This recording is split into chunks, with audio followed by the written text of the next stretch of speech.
Welcome to the Psychedelic Couch.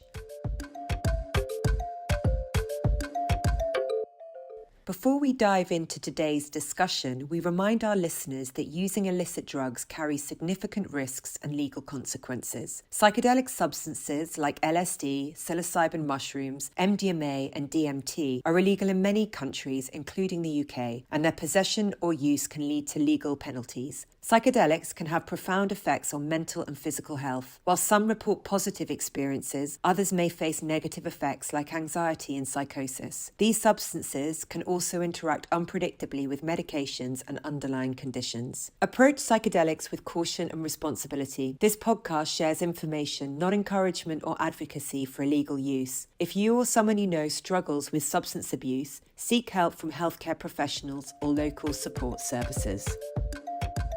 In this episode of the Psychedelic Couch, I have the pleasure of meeting Melissa Barker, who shares her story of healing sexual trauma through the use of psychedelics. She recounts the challenges of integrating these profound insights and the complexities of navigating the psychedelic space, including the potential risks of working with less ethical practitioners. Melissa's story underscores the necessity of finding trustworthy guides and the transformative potential of psychedelics when used responsibly with the proper support. Overall, this episode offers a compelling narrative of resilience, healing, and the profound impact of psychedelics in trauma therapy, providing valuable insights for listeners interested in the therapeutic potential of these substances. I hope you enjoy the episode.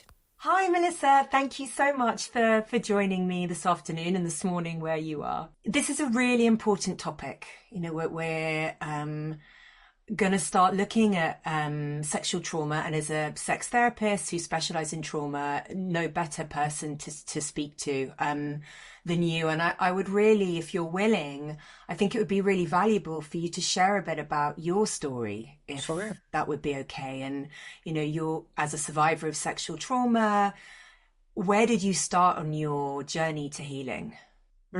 Great question. What's worked and what's not worked? Totally. Yes, exactly. What's in my toolbox?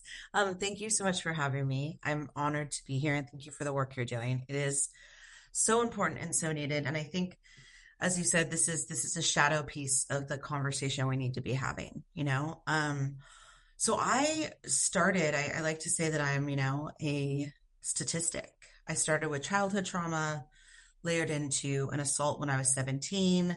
And then that really set me up for my 20s and early 30s, just being a lot of trauma because it's what was normal, you know, like relationships I sought out had a lot of domestic violence in them or sexual trauma. And I had so much trauma in my life that the waters I was swimming in, that just felt normal. You know, I knew something was off. I knew this wasn't right. I knew it felt awful, but it just kept happening. And so it really reinforced this narrative of like, I guess I'm just a survivor and I just have to keep surviving. And then I did a lot of work. I found my therapist in my late 20s, started doing EMDR, started really learning EFT, more breath work, found Kundalini, yoga, and just started like, you know, healing in these other ways and really breaking down the trauma, and was diagnosed with PTSD, which later became CPTSD just because of all of the compounded trauma that I've been through. And in my mid 30s, kind of felt like I got a handle on it. I was in my doctorate, I was working, I felt like I was in this place of kind of alchemizing my trauma. My startup at the time was a community first approach for trauma survivors. So we had a community built for trauma survivors by trauma survivors. And it was this really unique marketplace. And then I turned 40. And I was at my first South by Southwest, and on paper, it looked like everything was going right. I was presenting at my first South by Southwest. I was in all these amazing meetings with these visionaries and technology leaders. My startup had just raised money, and I was gifted a massage in Austin, Texas by a business advisor. And in that massage, I was sexually assaulted. And that assault just rippled through me. I mean, it was, I have theories, right? Yeah. But my nervous system was relaxed. I wasn't in a dissociative place. I didn't even dissociate. You know, the way the sexual assault happened, it was so jarring to my system. And then after, I was taken into a 90-minute facial where my brain felt like it just exploded. So I got out of that, called my partner, and said, this just happened and I don't know what I'm going to do. Like, I can't even move. And I still had like a day and a half, I think, in Texas. And so I kind of just went into this like survival mode, like get me out of Texas, let me get home. I got home, immediately got into therapy. But I remember in that therapy session, I was so broken. My partner had to physically hold me so I could even do therapy. Like it was, it's Zoom time still. So it was on Zoom, but he had to literally hold me because I was shaking. Like everything was blown out. And I had like the worst, almost like PTSD, CPTSD flashback. And that's when things got really, really serious. I started to realize like none of my tools are working. I don't want to do EMDR, it's too fresh.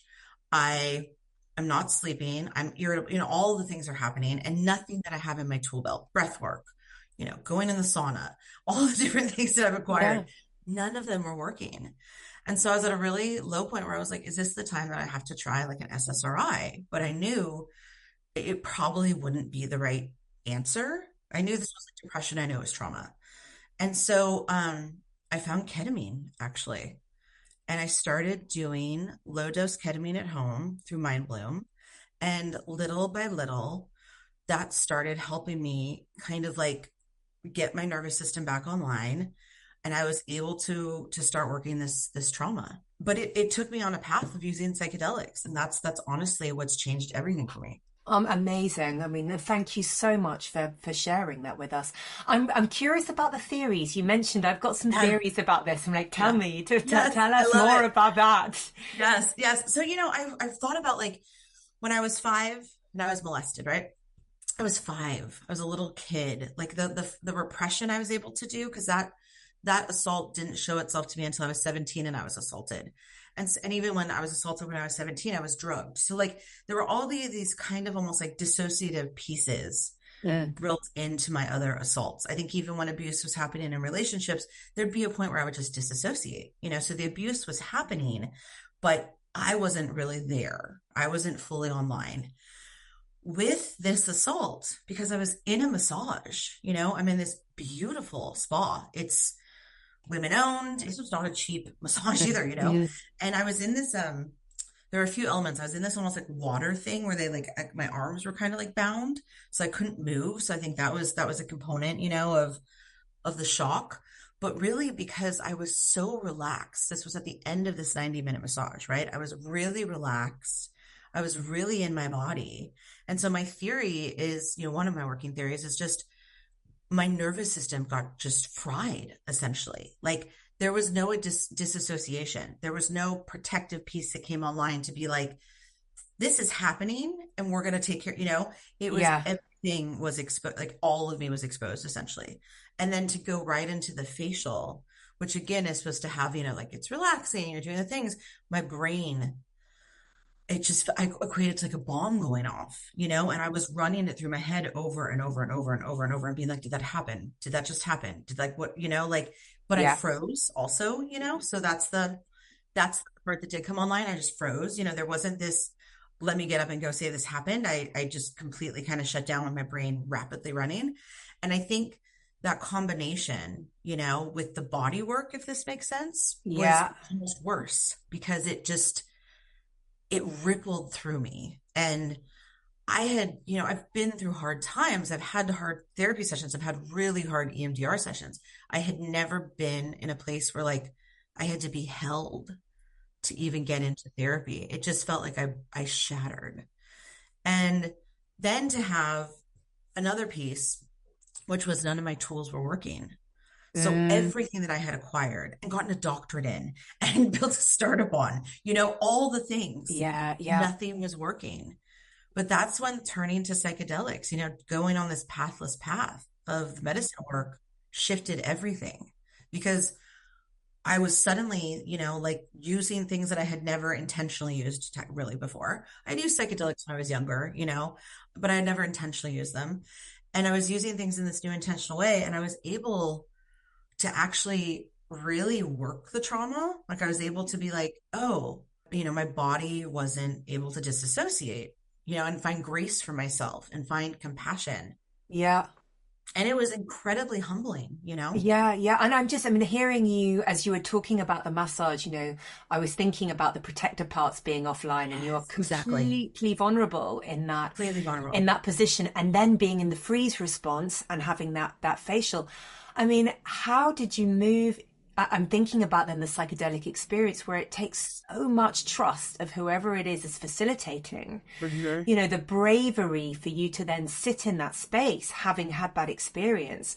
How did you find safety? How did you find the person to work with? How did that journey go? Yeah. So that's really, really, that's actually a great story. So thank you for asking that. So the start was mind bloom at home. So I chose to journey alone. Mm. That should tell you right there. I already had the barriers up. The protector parts were on. They were like, no, if we're going to do this, we're doing this at home. And so my partner would sit for me. I would go in and journey. And then as that started to get bigger, which I think tends to happen in the psychedelic space, you start to hear like, maybe I need to try something else, or maybe, something, there's a different medicine. And so I started to get curious.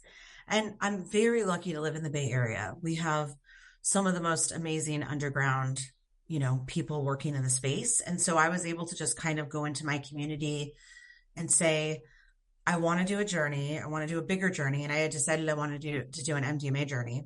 With all the research on PTSD and everything, I was like, that's the one to do.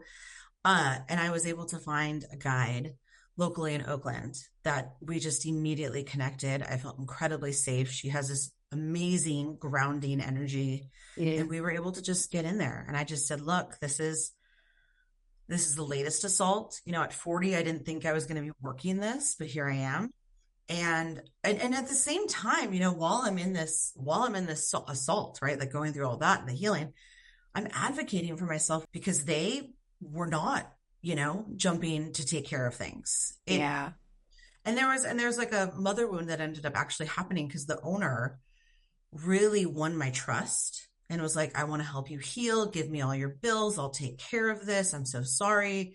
And then at the end, kind of pulled the rug out and I had to, hire lawyers. I had to go with a lawsuit. So all of that was happening while I was building with this guide, and building trust. And I think because those things we were able to bring those all to the table, I deeply trusted her.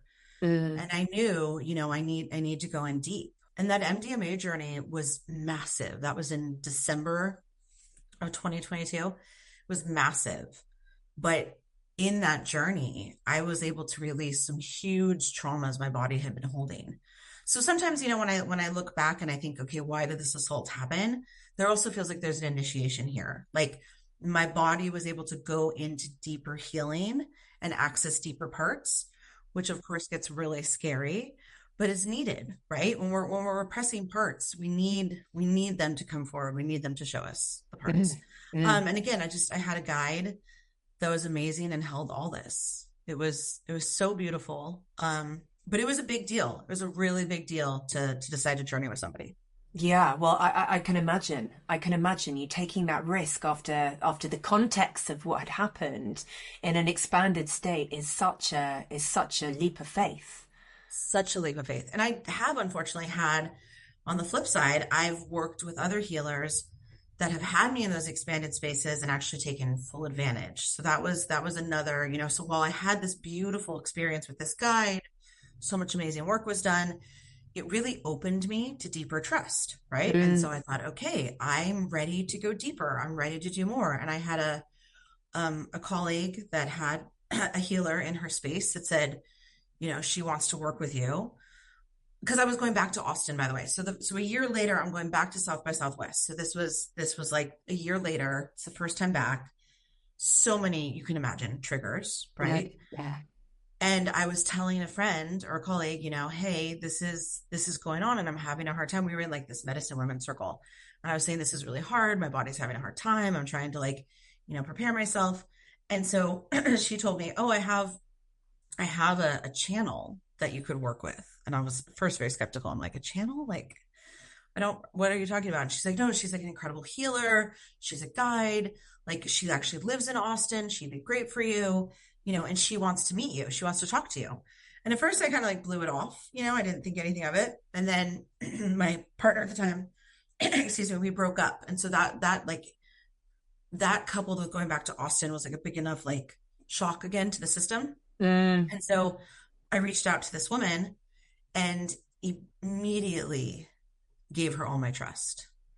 I felt like I was finding someone that could save me, someone that could guide me through this, someone that could help me make sense. I thought, okay, this is, this spiritual person. She's in the medicine space. I'm safe. And I was not. She completely used a bunch of abuse tactics to groom me, to keep me in a space of fight or flight, to dysregulate me. And basically, just my brain, because I was in these expansive states, was so brainwashed. I had to really, when I finally got out of all this, I had to really ask myself, what's real? Mm. But again, like when I look at my story of trauma, and I'm sure you've seen this with patients, like when there's so much trauma in the narrative, it's really hard for a trauma survivor sometimes to be like, is this normal? Mm. Is this person safe? Like the assessment. And then that leads to the not, trusting yourself. And then you layer the psychedelics, you're already so open and so expansive. It can be a perfect storm. And this is really what I'm trying to push conversations on, is like, we need to talk about the dark side too. Absolutely, absolutely. And what advice then do you give trauma survivors in terms of using psychedelics in their integration of these experiences? How can they navigate it? Like, what is the safe What way is to do yeah, this? exactly. I know it feels like very doom and gloom right now. I think psychedelics are amazing. I've seen incredible healing. I would say deeply, deeply vetted practitioners and healers and guides, deeply, deeply vetted. There still is stuff happening though. Assaults are still happening, inappropriate touch, there's a lot. I don't know if you're familiar with Ma'at. They're doing a lot to work with survivors, and they're actually calling out, different medicine practitioners that have caused harm and saying, we need to talk about this. We need to take the shadow out. So, tracking those bodies of work. I think also for survivors, something I've really been learning in the hard way is low and slow tends to be better. Low and slow. Like I work on Sunny Strasberg as a dear friend. We just were on this panel together in Austin, and she does, incredible work with IFS, right? And so Sunny and I were talking, and she's like, I get the protectors buy-in. I get their permission, and I work for a long time with the protectors before we even journey. And then, a low and slow journey. Don't blow your nervous system out. Don't shock your system so big. And I'm all for, I understand also the power of like a macro journey and like being in those bigger, expansive spaces. But if you're brand new to psychedelics, I feel like low and slow, you start to find the medicine, you start to find your edges, you feel your parts online, you start to have conversations with them. The protectors are going to be there. I mean, it was just until so I did this training in Topanga, and at the start of the training, I've done ketamine plenty of times. We did oral ketamine, and when I started to drop in, I felt my protectors like holding, because I was in a group setting. I had a sitter that I never sat with. My protectors were all online, and I was able to actually, before the journey started, as the journey was coming on, talk to them and say, I need this and I want this and I'm safe, and Mm. like feel them slowly release their grip. But doing that, before with more prep. And then again, finding the medicine that works, but starting low and slow, you can always add more, like Exactly. always can add more. It's not like you're stuck with like, oh, this, you can always layer, but really getting into conversation with those parts and saying, do you trust me to do this? Because when I did that MDMA journey, while it was amazing and incredible, it was MDMA with an MDA booster, and it was very big. It was huge. So on the back end, because I didn't have my protector's permission, I rebounded really badly. Like it was the hardest integration. All the protector parts came online, and they were like, no, no, no, no, no, no, no. This is too much. And firefighters, the whole thing, like we can't be here. You've said too much. You've let out, our deepest shame. And I think, if I had done it slower and again worked with those protectors and really gotten their permission, I Yeah. would have had a better experience on the back end. Yeah, yeah, totally. And just to explain to people that don't know about IFS, this idea that we have protector parts that step in to look after us, that have often been there since we were young kids, and they protect the system, they protect that child part of us. So if we go in too quickly, then they're going to panic. Oh As you yeah. say, the firefighters come in and we have to get them on side, those parts of us, just gently and with sort of love and kindness for them to know that they're safe so that they can step back and trust in the process. So, as you say, whilst those macro experiences can be hugely healing and transformative, they can also really shake the system so much that we can't quite integrate. Exactly, exactly. And that's what happened, in that journey I had essentially like an exile come Mm, forward mm, and share, when I was 21 I had my daughter, and I realized she was a product of assault. And I had just for 19 plus years kept that in me.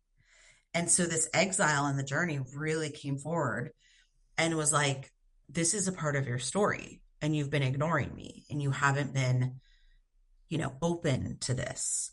And it was so beautiful. Again, I'm on the medicine, I'm able to assess it, I'm able to be in it, I'm able to, feel like I'm healing it.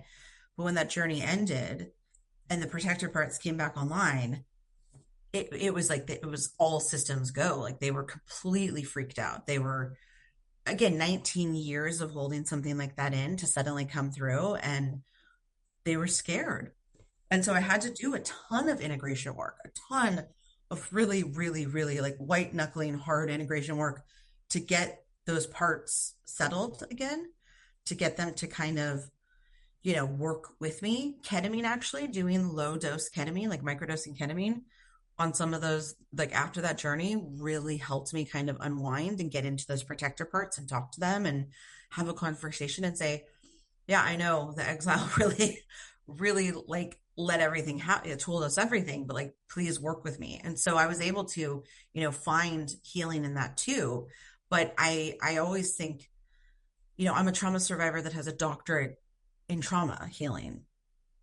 Like, I'm not your normal everyday, you know what I mean? Like, how do we make this accessible to people that don't have these tools, don't have these resources, don't have even the understanding of what's kind of happening? Because I mm, think you could go into shame after something like that too.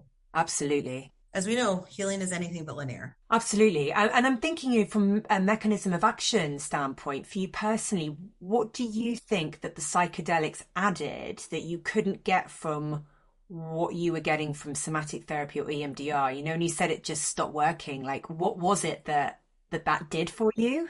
That's a great question. I think being in the expansive, consciousness shifting space, I was able to really go into to like scary parts of my life. Scary, I when I've done EMDR and I've done other like somatic work, I've always almost like pictured this very haunted house. And I would, be in therapy and be like, oh, there's another room to the house. There's a whole other wing, and there were almost like ghosts in those rooms, right? That I would equate to like the past traumas, the past parts of my story. And really felt like frozen energy, right? And so while I was aware that there were other things, in the house, I had never been brave enough to really go through. And so the psychedelics, I believe, just kind of broke through that veil. They they took me there, and I was able to actually, face it. MDMA especially, you're able to really go into very hard parts of your journey. I remember I was talking to Rick Doblin in Austin, and he was saying, a lot of people think MDMA is like, it's not this euphoric, beautiful experience. Like people that have had a lot of trauma, it's awful. It's like hell. You're going into like the underworld essentially, and like really working these hard pieces. But obviously you're in a more expansive open space that you can go there without shame. Mm, I think that's a huge piece too. Shame really got in my way for a lot of it, especially, with Michaela, my daughter, like that mm. part, there's so much shame, of being a mother and all these things. And I couldn't really access it. I couldn't really go there until I used psychedelics. Yeah, so it's almost like, yeah, the shame was blocking the other Yeah. modalities, but that what psychedelics offered was a way to bypass that, to be able to then get to the root Yeah. cause. To be in your heart, you know? Yeah, yeah. Yeah. And you've mentioned a few psychedelics. Can you tell us a bit more about what you've used and what helped the most on the unfolding journey? Or Absolutely, absolutely. So I've used a lot. Acid I've had really incredible clarifying experiences with. But this is another like low and slow. Like I've learned that I'm very sensitive to acid. So one, drop of acid is going to be a much bigger, larger journey for me. Like honestly, a little micro drop is better for me because I can really get in there. But it's very clarifying. I feel like if I'm working a problem or there's something where I'm like, I just feel stuck and I can't figure out why, a mini acid trip will just help me really get through and clear it. It's like suddenly the noise goes away and my brain feels very clear and not foggy. So that's been in my arsenal. Ketamine has been probably for me, and there's probably some bias here too because it's what I started with, when I came to this. Ketamine I've done incredible work with. I've done incredible work with low dose ketamine, oral ketamine, and I've also done incredible work with IM ketamine. And it just, I think because it's so dissociative, my body actually feels very natural in a dissociative space. I've dissociated a lot in my life. And so the trip itself doesn't feel as overwhelming. And then I have found just ketamine and IFS have been incredible. I've been able to do parts work that I frankly couldn't do in somatic therapy. We would get to pieces of it, but the part would never fully show itself. I am finding also as I do more of that parts work, or I've done more of that parts work in regular therapy, I'm actually able to access those parts easier. So it's almost like open to channel and a dialogue. MDMA I love, but for me it's almost too big. yeah. It's so opening and so big that it's one that I would do like maybe once a year, if at all, and it just is it can be very taxing, on the brain, the body. I've needed to really, use that one less frequently. Again, I had that beautiful journey in 2022. It was incredible. I was so grateful. And then I quickly realized, like, I don't think this is going to be the medicine for me to go in, to keep going in deeper. And then what else have I done? Mushrooms, I've done psilocybin, which plant medicine for my nervous system. And this is something like I'm learning. This is, I think, the humbling part of working with psychedelics. Everyone's nervous system is different, right? Everybody is going to have a different response. And so plant medicine for me can sometimes be too big. So that's when I've really had to do like low and slow. Like I actually don't do great on a psilocybin microdosing protocol. It's too big. There's too much in it for me. I do better if I'm going to microdose on like a little LSD. Like that's a better for my brain. So again, I've had to like kind of like play and learn and fall on my face a few times. Yeah. But I think this is where trauma survivors, if they talk, you start to realize they're putting the pieces together. Like I have a dear friend that's a trauma survivor, and I was like, yeah, I'm at this really interesting place with plant medicine right now. What are your thoughts? And she's like, oh, I can't do mushrooms. It's too shocking on my nervous system. Interesting. Really. And have you been exploring combining it with other trauma modalities like EMDR, at different phases of the protocol? Yes. You mentioned IFS, but are you bringing that in as Yeah, well? definitely IFS. I've never done EMDR on psychedelics. I think that could definitely be interesting. I do, a lot of my own practices. I do a lot of breath work. I actually just did a micro of LSD, like a very small dose.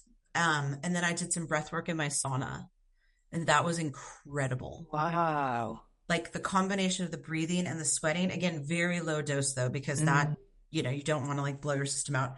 Very, very low dose. But that was really, actually, it felt like it really got into some cracks and opened some things.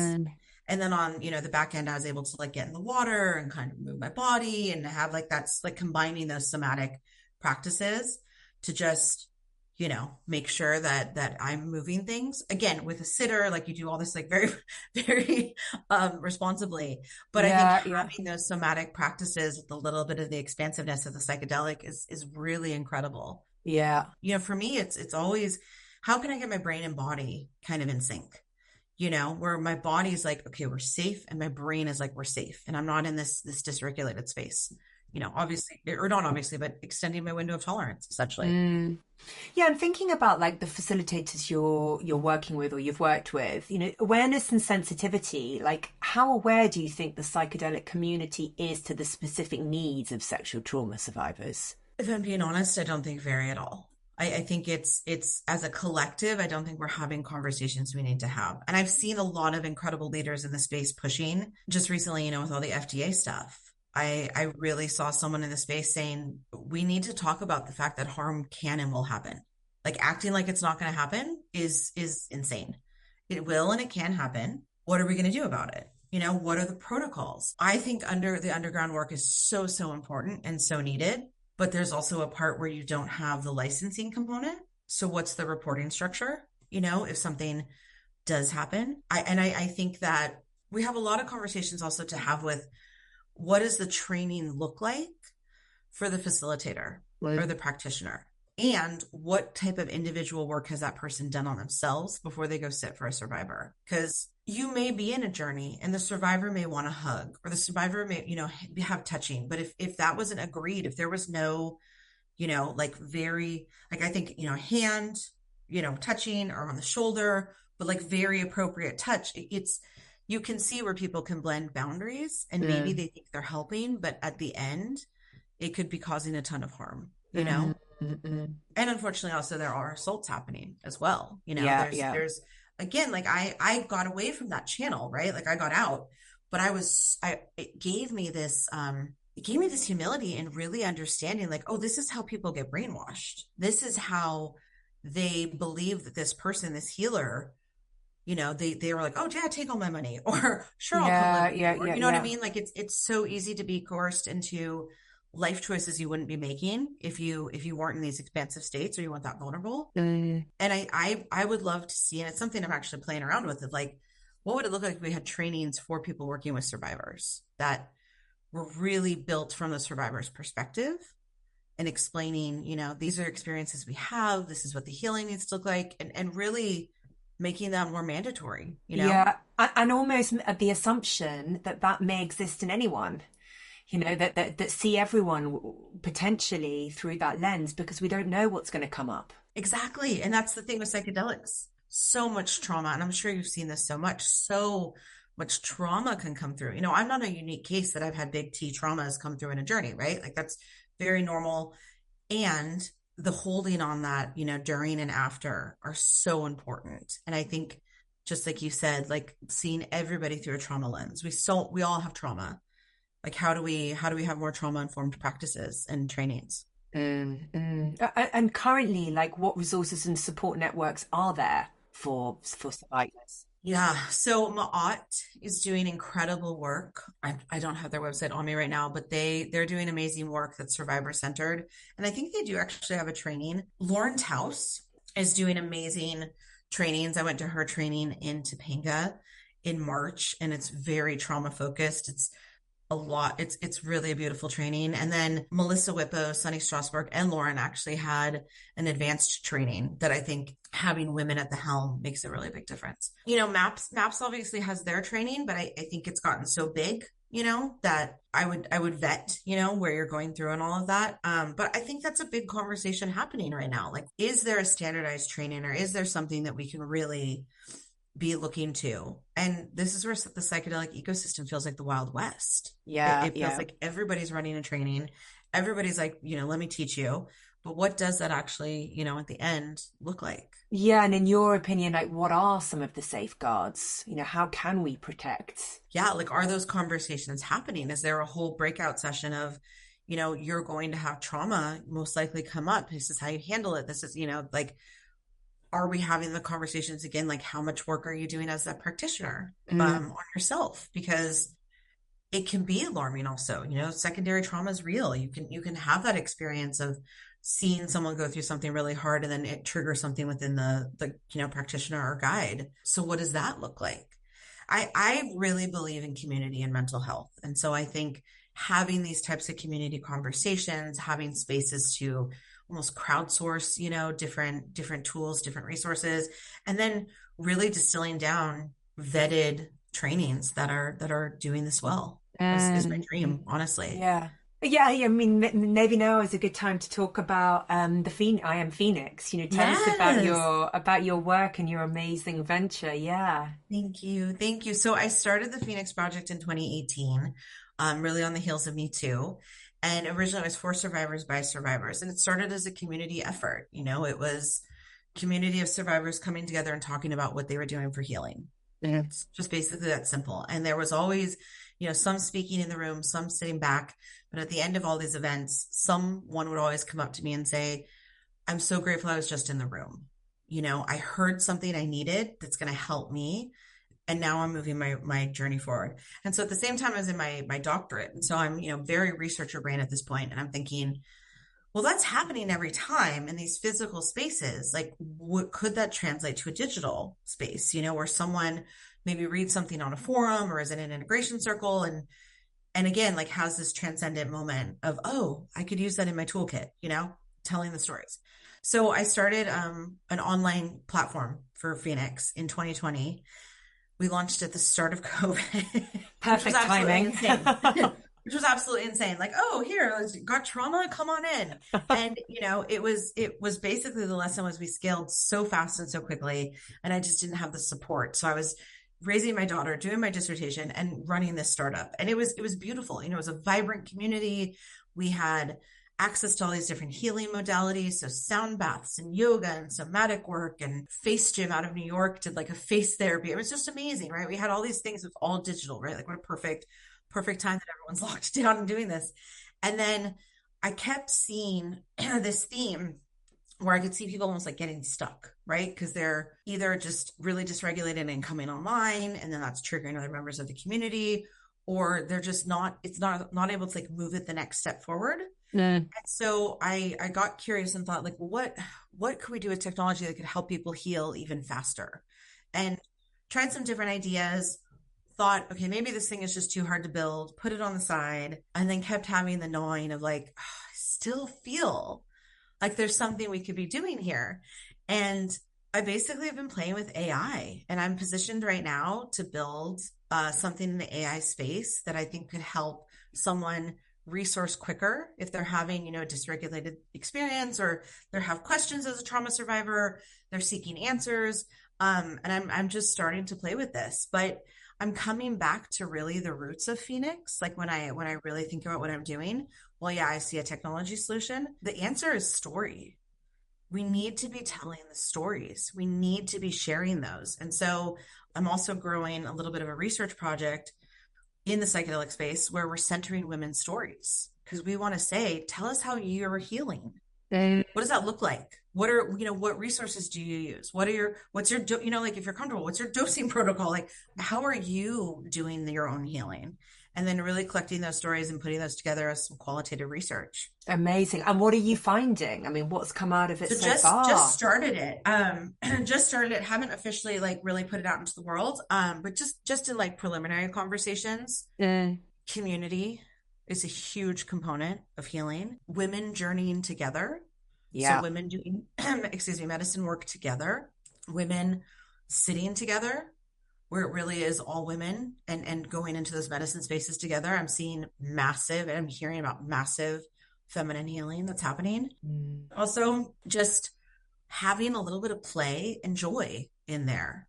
So like, not having to always be in the heavy trenches of the hard trauma healing, actually letting the healing happen. So there's more access to joy. And for trauma survivors, I keep hearing, again, these are preliminary conversations, but that's harder than working the trauma. Actually feeling joy and trusting that that's safe tends to be harder and more dysregulating. I'm so curious, I'm so curious where this goes. And then at the end of the day, I'm a researcher and a speaker. So I'm like, let's write about it. Let's talk about it. Let's really bring this into the conversation, because I believe stories hold so much medicine for all of us.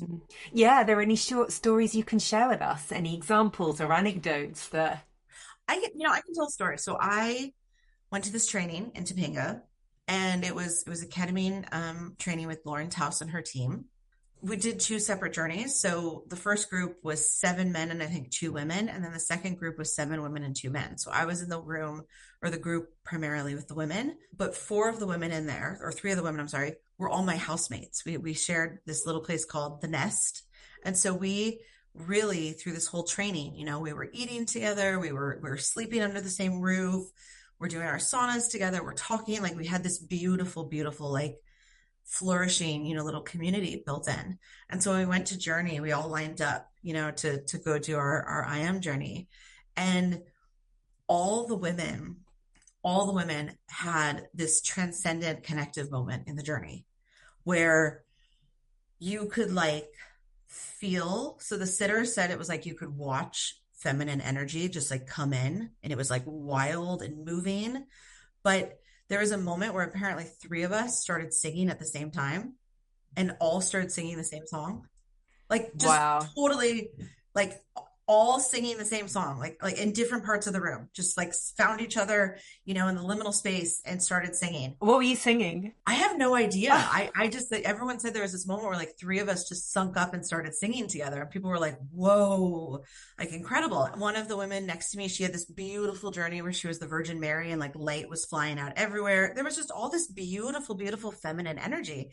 And for me in that journey, I was really, it felt like in like the womb space, like I was going down and down and down, and I kept twisting and things were getting tighter and I kept trying to like fit. And then I got to the bottom, which was like this just black, heavy ground. And I had like, it felt like a tribunal almost was around me, but I couldn't see them. And I'm in the middle and I realized the only way I can really go through is if I break through the bottom. And so in the journey, I said, I'm so angry. I'm angry. And I took my hand and I slapped it and the whole bottom shattered. And then I'm just sitting there with the divine mother, like with the great mother, like the energy of the divine feminine. It's all black and I could feel all of her energy. And I was just suspended in this space with her. And I just started crying. It was so beautiful. And it was so clarifying that, we all come from love. We all come from this consciousness of just pure essence of love. And that's what we are. And that's where, it's so like, she was showing me my trauma really rapidly. She was like throwing it all at me. And I was like watching it really quickly. And then I had a moment where I said to her, I understand now. Thank you. And I had this beautiful moment of being grateful for all the trauma and all the lessons that it taught me, And then I just sat there with her and asked her, what do you want me to do? And she said, use me in everything that you do. And then that was the rest of my trip. I just was like in this beautiful suspended space of the divine mother. And so when we all came back, I was looking at the different, faces in the room, and the women, a lot, some of them were like, it was big trips, but some of us also just huge smiles. And when we did the integration component where we were sharing, there were these key themes of the divine mother. There were these key themes of love, of the divine feminine. There was this beautiful piece of connection. One woman had said I was dancing in her journey and singing. So I don't know if that's someone that you know what I mean? Like the singing component. And then the sitters reported out and said, like, 3 of you started singing together. Like a bunch of you were moving at the same time. A bunch of you were doing breath work together. Like it was just so magical, but that's the power of doing medicine work in community, and community that's safe, right? Like that's Absolutely. help. Absolutely. You go so deep. Yeah. Oh, it was so beautiful, that story. I had goosebumps as you were describing it. It just reminded me of, what woman was thousands of years ago, dancing together with a framed drum. I was reading about the cult of Dionysus, and just coming together in worship and experiencing these expanded states, healing together. Completely. Healing with each other. And it feels, I'm so, I love medicine work for all, but I'm so fascinated with medicine work for women and the power that it holds, and when you journey together in community and you go back to those more ritualistic, those parts, just incredible. I was listening to Women Rise Rooted recently, and it's just the same thing, going back to the lore and the wisdom that women hold, and how we've lost touch of that, going back to those things. And again, it's at the heart of it, it's story. There's so much beautiful medicine in the stories. And I'd love to see people share more of their stories. That's why Mm. Phoenix is having this story component, you know, Yeah, yeah. because I think it's really needed, especially in mental health. It's we heal in relations, you know, we heal in connection with one another, and we're hardwired for the connection. So when you see someone else kind of saying, okay, I went this path, or this is what worked for me, or this is what didn't, or, you know, you start to have those curiosities come online and talk Mm. about it. And being witnessed in our story, having Oh, others being witness. witnessed. So important. Mm. So important. Again, if you can take shame out of the conversation, I don't feel like the trauma can keep growing, you know? Mm. You bring it into the light. Exactly. Well, what do you envision for Phoenix in the future? What does it Oh, look that's a like? great question. And I'm kind of like sitting in the question right now, if I'm being honest, right? Like I went from a very structured startup with a, plan to raise venture capital and be very typical, like Silicon Valley startup, but it's frankly a culture that's really hard. And I don't want to commodify healing at the end of the day. I don't want that to be what we do. So I'm playing with the AI piece. I'm getting curious. I'm looking at it as potential, solution. I think there's beautiful space for AI to do amazing work as an optimizer, but not the answer for all, right? So there's some curiosity there. And if it feels like we can do that with some guardrails and we can do that in a healthy way, I'd love to see that solution in the world. And I'm really focused on impact. How do we get people access to high quality healing that Mm. historically just wouldn't have it? Even again, just bringing the stories and the conversation and the tools to somebody, Yeah. because I believe we all have our own inner healing intelligence. So how do we wake that up in somebody? How do we nurture that? And while doing that, keeping the qualitative component alive and saying we need more stories, we need more talking about this. So maybe it becomes a podcast. Maybe it, Mm. like maybe there's a component where we have the conversations, where it becomes a journal, right? Where we're doing the qualitative data in alignment. So like Mm. for the first time, I'm giving myself a summer to just play. I'm like, you know what? I'm gonna just get in there and enjoy. I'm also in a psychedelic design course that's adjacent to the Stanford Design School that a friend gifted me. And that has been so fun. Like it's opened my brain to like playing and getting curious. And again, I'm just like really like, all right, I trust that I will know where I want to take this, but I am giving myself room to be in the lab, so to speak. Yeah, to play and to really give yourself the space to Yes. allow the ideas, allow it all to grow naturally. Yeah. Yeah. And that's, I think, where innovation comes, right? When we're not in that very like type A, like I have to figure out how to monetize this, or I have to figure out how to fundraise for this, or, I have to scale this. Instead, saying, I want to have impact in the most loving way. What does that look like? What do I build? And I think those value-based questions guide a different solution. Absolutely. And when we kind of connect to our dharma, then it comes, right? Exactly. Exactly. It's like this is sometimes like you have to laugh at the simplicity of human life, right? It's like, Yeah. oh, this is it. I'm here to do some lessons, do some work it out. Yeah. Yeah. And it will Right. come. It will all It'll figure. come. We don't need to control it too much. It will all fall into Exactly. place. Exactly. Exactly. So I'm excited to kind of see where it leads and where it goes. And I'm horrible at social media. I wish I was better. So people are like, can I follow you? And I'm like, sure, I don't post ever. But if you go on our website, iamphoenixproject.com, you can sign up for a newsletter, and I think I'll start to get that and going, and just start to sharing a little more of the journey, what we're working on, what we're building. I have colleagues that want to add a survey component also, because some people might not want to tell a story and do the qualitative side, but I think a survey is still really interesting data collection of, again, the very simple question: how are you healing? What does that look like in this world today? And are there any specific populations or demographics that you're focusing on? So for me, women, I really want to focus on women's mental health in the psychedelic space. So centering the experience of women and making that the focal point. And in what ways do you prioritize cultural sensitivity and inclusivity? Yeah, absolutely. So that's a huge, huge piece. I think representation and healing is so important. And so having this, like myself leading as a white woman, I'm not going to claim to know all of the things at all. So my training is in participatory action research. And so you actually build the research with those that are living the experience. And that's really what I want built into all of this. And then also having, different advisors And we're trying to build the most accessible, but also like looking at all the blind spots that we can have, right? And I know we're not going to do it perfect. I know there's going to be pieces that we are going to learn in, but this is where I get excited about the technology. You can make access to things available for anybody in ways that are way less expensive than, other modalities. And so I'm curious to see if that kind of disrupts a little bit and gives this accessibility piece that we've never really seen. Yeah, yeah. I'm kind of curious, what advice would you give any organizations, maybe this side of the pond, that are wanting to set something similar up?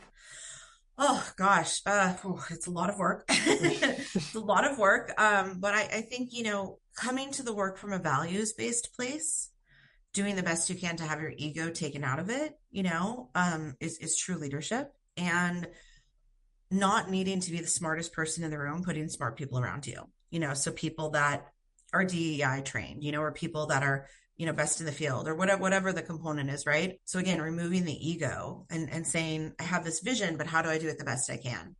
I think, partnering, I have a lot to say about, like, if you're going to work with academia, I think that can sometimes like be harder at times. So, but there's also a role, of those systems and those structures. And I'm trying to think if I know anybody over there doing qualitative research like this. I don't think I do off the top of my head. I'm sure there's somebody. I'm sure like there's some institute or there's somebody starting to do this. And, working in collaboration, I think is also really, really powerful. Yeah. But it can be a lot of like ego dissolution work, like when you're in a collaboration situation, like you might be like, I didn't want to do it that way. And I love, the more social justice modalities of research. So participatory action research, ethnography, again, like centering the lived experience and building from that way out, rather than you're the researcher and you're coming in looking down and saying that, this is how I'm designing this. What I love about participatory action research is like every component of the design research structure is done in relation to those living the experience. You don't even put survey questions together or research questions together until you've really vetted that with those that are kind of like your tribunal and grounding and giving you feedback to say, that's not the way I'd ask that question, or that actually cuts off this population if we ask that, So it's I think getting curious about other qualitative modalities that historically don't get as much love. Yeah, as much airtime. Yeah, yeah. So moving forward, Melissa, what do you hope to see in terms of progress and change within the psychedelic ecosystem to better support sexual trauma survivors? Yeah, it's a great question. Honest conversation about what's going on. We know when things are happening, we maybe a news story comes out or and the news cycle is ridiculous, right? It's so satiated. It's like this happened and then it's done. Where's the follow through on, okay, there's shadow here and there's shadow in the human experience. This isn't new. What do we do about it?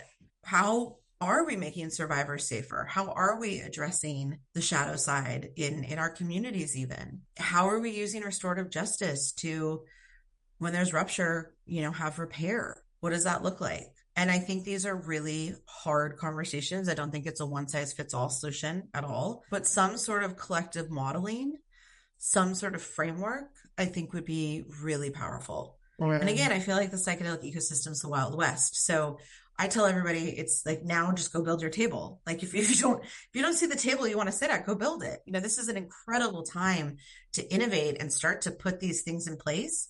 I myself am working more with survivors and saying, let's actually make this thing a body of work. This is important research. Let's get that out there. Let's be talking about it. Let's be speaking about it. And that type of modeling, I think, is needed right now. And then again, like having the collaboration component, who is doing it well, if at all, and ask if you can be part of the conversation with them. And I think there's so much space for collaboration and there's so much siloing in psychedelics. And I'd love to see more of a community approach to all Absolutely. of this. Kind of collaboration coming together. Yeah. And again, like it's going to take time. It's not like you're going to wake up one day and be like, oh, we just fixed it all, right? It's like an ongoing conversation. And so normalizing that with one another, let's be curious. So going back to IFS, right? How do we put some self energy in this? How do we come with curiosity, compassion? How do we really meet these bigger questions with an open mind. And I'd love to see that just continuing to foster and grow. And so anytime I'm on a stage, anytime I'm on a podcast, I'm like, it's community first. Let's build it. Let's be doing it. And let's get curious about the darker side of psychedelics.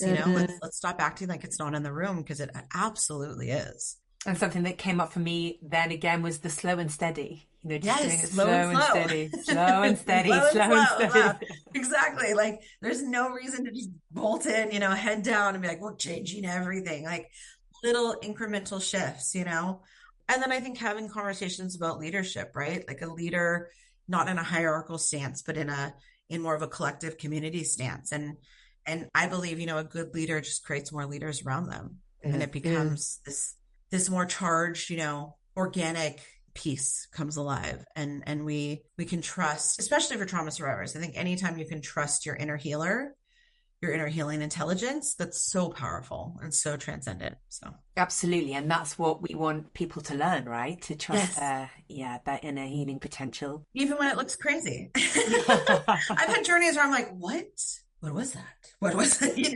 But on the integration side, I'm like, oh, okay, all right, I get it, Yeah, makes sense now. Makes sense now, exactly. So as we start to wrap up, Melissa, what advice would you give to sexual trauma survivors who are considering exploring psychedelics, as part of their healing journey? Just be really, really soft and gentle with yourself. Your ego may want to come in and really, I get it if you want to have a macro journey, but do that safely, have a very vetted guide, have that support. Even micro journeys, have a really good sitter or guide that you can trust. Have clarifying conversations in the prep. What is safe touch for you? What are your boundaries? And frankly, again, safe touch should be something as simple as like a hand on a shoulder or a hand on the hand. Like it shouldn't be, hugging and all these other things, right? It needs to be really, there needs to be a lot of respect there, and really doing a lot of prep work before you go into the journey, asking yourself some deeper questions, asking what is it, why am I doing this? What's the intention of this? Why am I wanting to go into this space? And being curious about what shows up, and then really working with those protector parts. So important for a trauma survivor. And it's not as sexy and fun, to say, go work with your protector parts, because that can take a long time. But I think it's a really good investment in the work. And I think it can really be valuable to a trauma survivor if you can get your protectors in alignment with you, to trust you. That goes to that part of trusting your inner healing intelligence. And I think it's incredibly powerful. I love a low and slow protocol, but I don't think that might not be for everybody. So, getting curious about what medicines work for you, why, learning kind of their edges. And then again, taking the ego out of it. All medicines might not work for people. Yeah. One medicine might work. And you may feel some shame. You may see people being like, oh, well, that didn't work for me. Or that, like, be really clear with yourself about what your needs are and what works. And then it's super important to integrate on the back end. Don't stack your journeys, just really have a lot of spaciousness, especially as you're working trauma. The integration piece is so, so important. So I love somatic work for integration. I love community work for my integration. I love nature. I think she's the most beautiful ally to integrate with. So getting curious about what helps you integrate your journeys on the back end. Yeah, amazing. And space, give yourself space, give yourself permission. Trauma survivors, we are so used to just surviving. Space is such a beautiful gift to give yourselves. So much can come up in that. And finally, what wisdom would you offer survivors of sexual trauma and their partners? Oh, that's a beautiful question. Yes, my partner, actually, we got back together. After 4 months, we found our way back to each other, and it's been so deeply healing and wonderful. To love a survivor is I think it's so beautiful, and it's so healing. But for the partner, have patience, learn about PTSD and CPTSD, learn about trauma, start to understand if your partner is dysregulated. They're not don't personalize it. You know, my partner and I have really been working through this when I'm in dysregulated spaces, especially when those protector parts come along, you know, put support around you and around the relationship.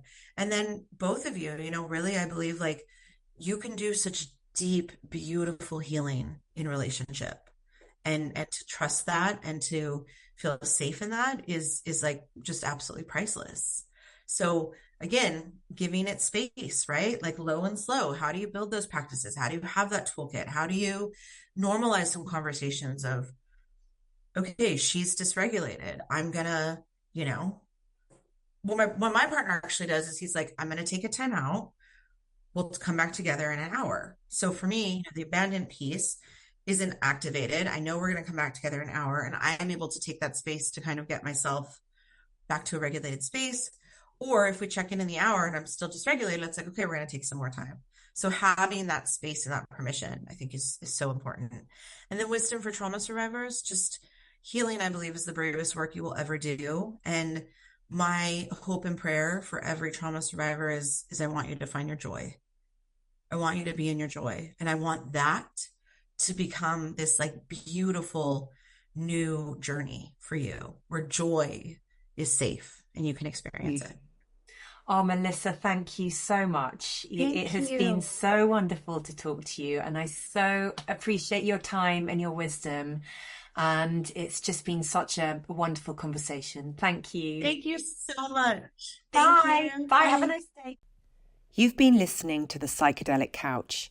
For more episodes, please follow me on Spotify, Apple Music, or wherever you get your podcasts, and find me on Instagram at the Psychedelic Couch and at Claire Faulkner Therapy, where I will be keeping you up to date on the latest episodes and information surrounding all things therapy, psychedelics, and expanded states.